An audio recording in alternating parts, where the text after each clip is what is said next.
Have you ever wondered how big our budget is? Let's make some comparisons and a simple calculation. Nimitz-class aircraft carriers, total fleet cost $45 billion. What can we do with that kind of money? That's enough to build 7,500 decent houses in a decent Sydney suburb and accommodate 50,000 homeless people. This is equivalent to 180 times the cost of the ARC project and 11,250 times the Australian National Spiritual Assembly's annual budget. B-2 Spirit stealth bomber, cost $2.4 billion. 10 times the cost of the ARC project and 600 times the Australian NSA's annual budget. Our budget is limited, but our tasks are abundant.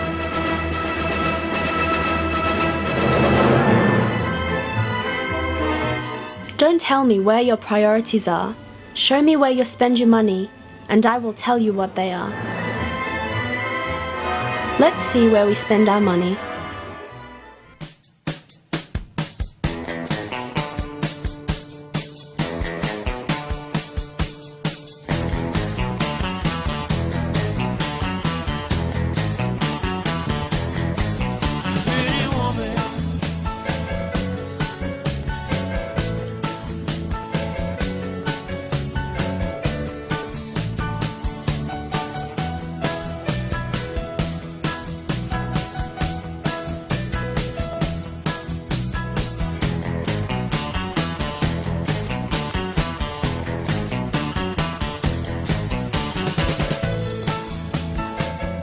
What is the best money we've ever spent? A dream holiday of a lifetime? An expensive house? An extravagant shopping spree? How about this sleek ride? Can I afford this one? You may ask. Investing in the market? Keeping it secure in a safe? Or be a little reckless? How about the old-fashioned way? Tucked away under the floorboards? Spending on our body generously. Oh, we almost forgot the food. Germany, food expenditure $500 per week. Let's go to the checkout and pay for our wishful plans and desires. Australians purchase over $20 billion worth of clothes each year, and $1.56 billion of this is never worn. Australians waste $5.2 billion worth of food each year. What a waste!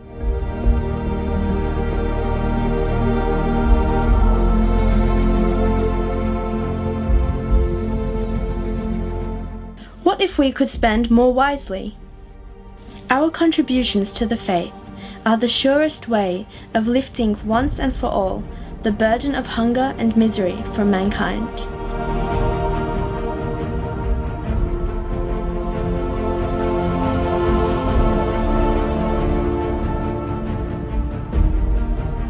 Which one was your dream car? They will all end up here.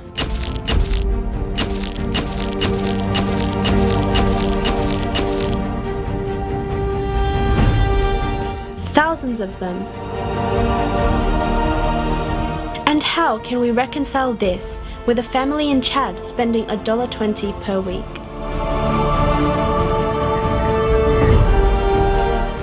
A sad end for our fanciful treasures.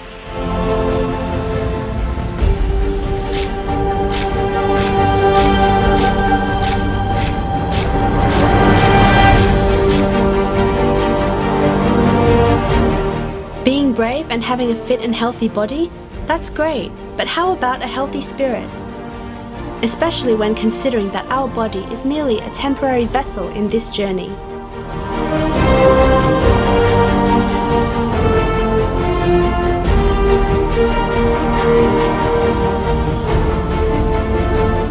Our strength and beauty has an expiry date. So, let's be certain of our body's final destination. And how reliable and safe are our plans, our calculations, and our investments? God's plan versus human's plan, spirituality versus materialism.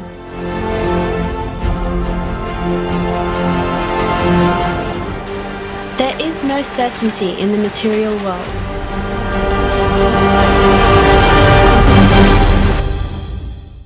Even the Japanese, masters of technology, couldn't ensure immunity.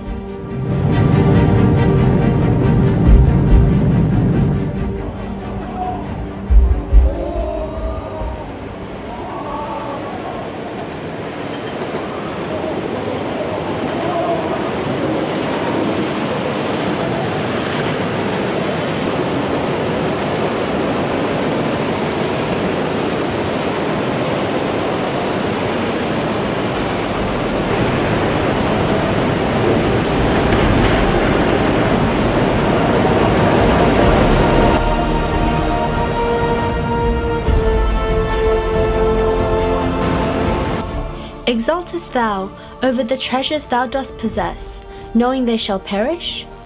Rejoicest thou in that thou rulest a span of earth, when the whole world, in the estimation of the people of Baha, is worth as much as the black in the eye of a dead ant?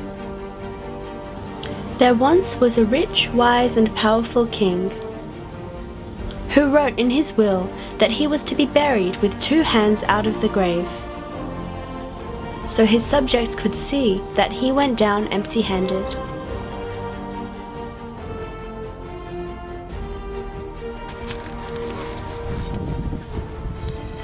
Is it possible to leave this world not empty-handed? Baha'u'llah shows us how we can.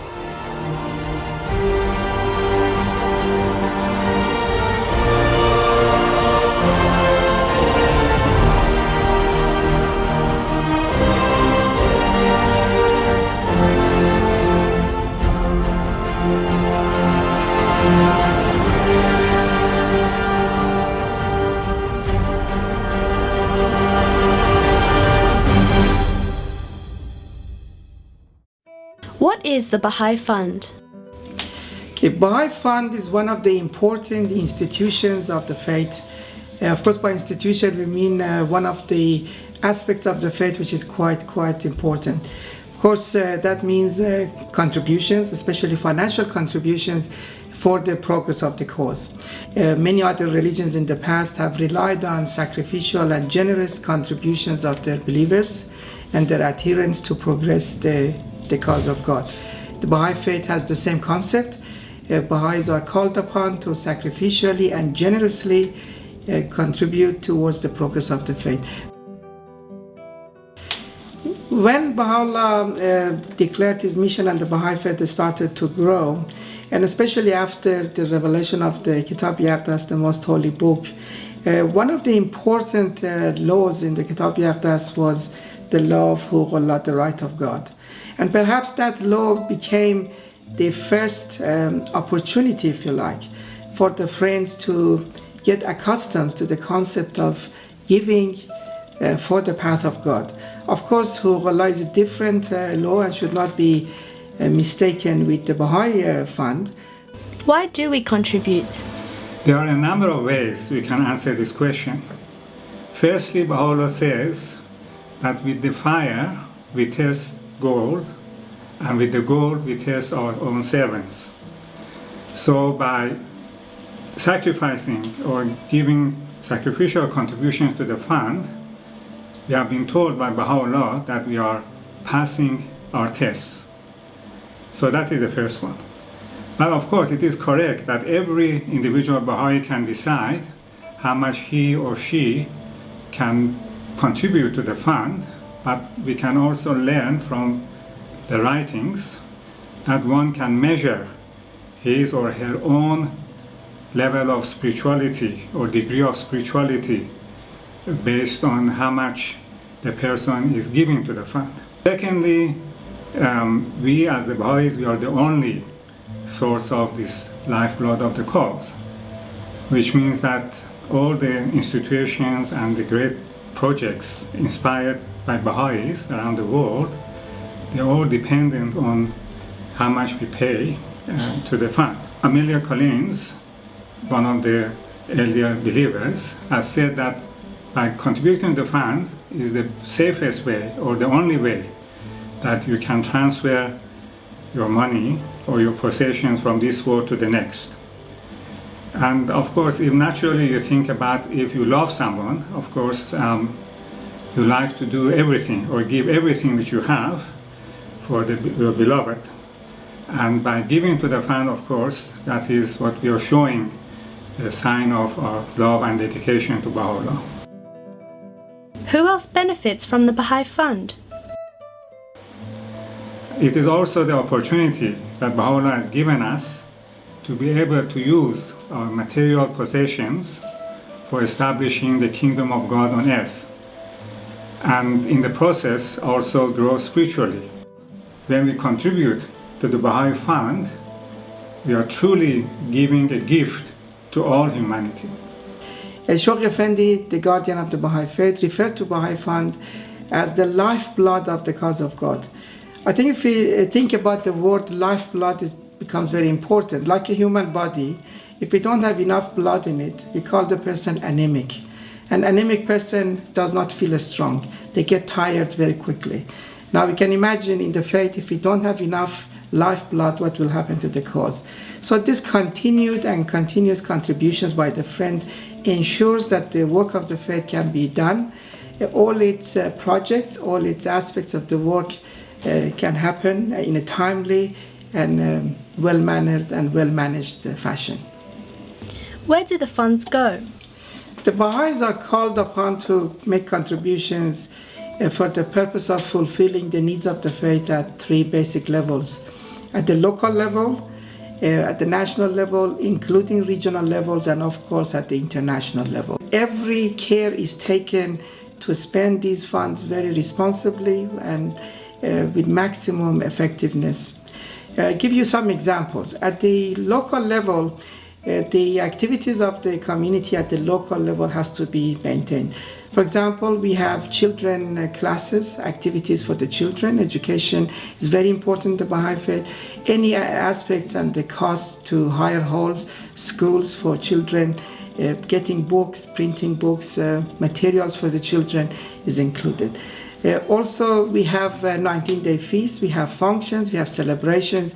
A couple of examples at the national level. Then at the national level, for example, in Australia, we have a temple, we have a house of worship, and we have many other Baha'i properties. We have several Baha'i centers of learning.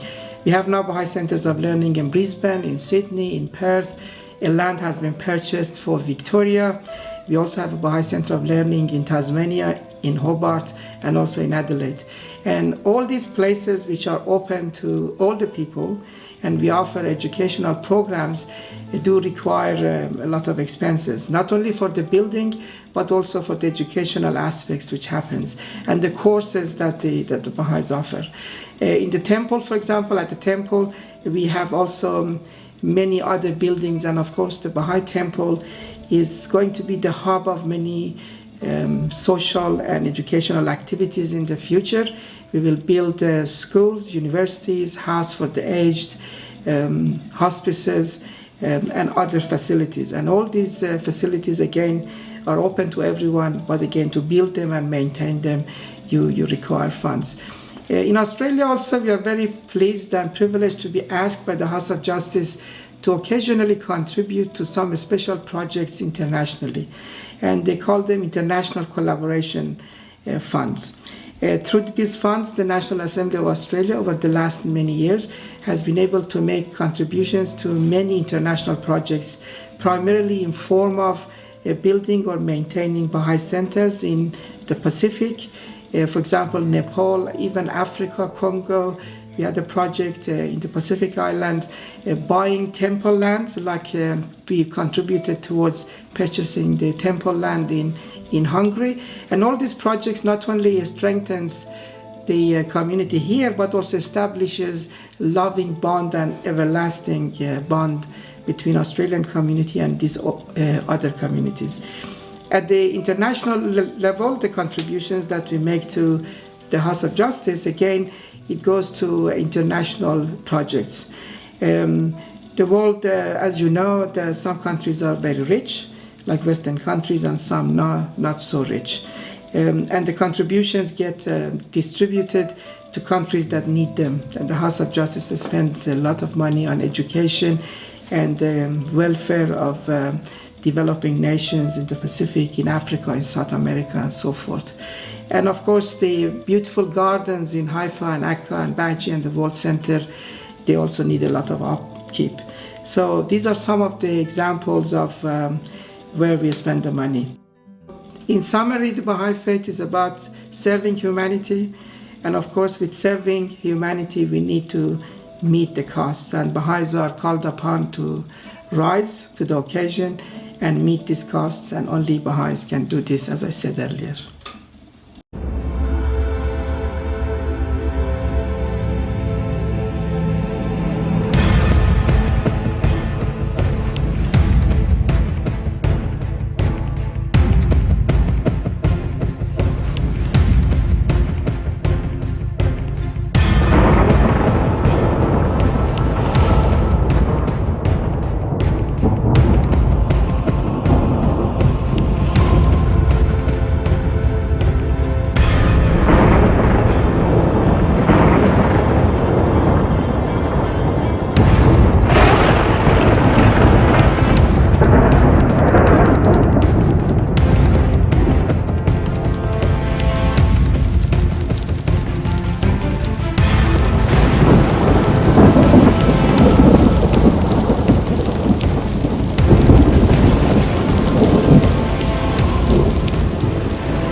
دست از کرم به عذر تنگ مایگی مشوی، برگی در آب کشتی 100 مور شود.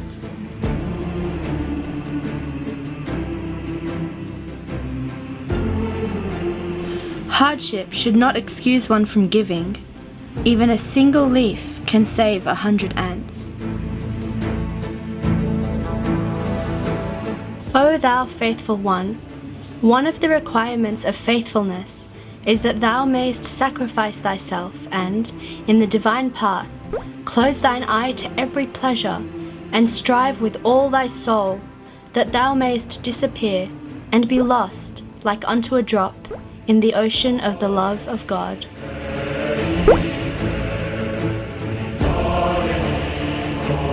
There was a time when sacrifice meant shedding one's blood in the divine path. Over 20,000 devoted souls did just this. Among them Suleiman Khan.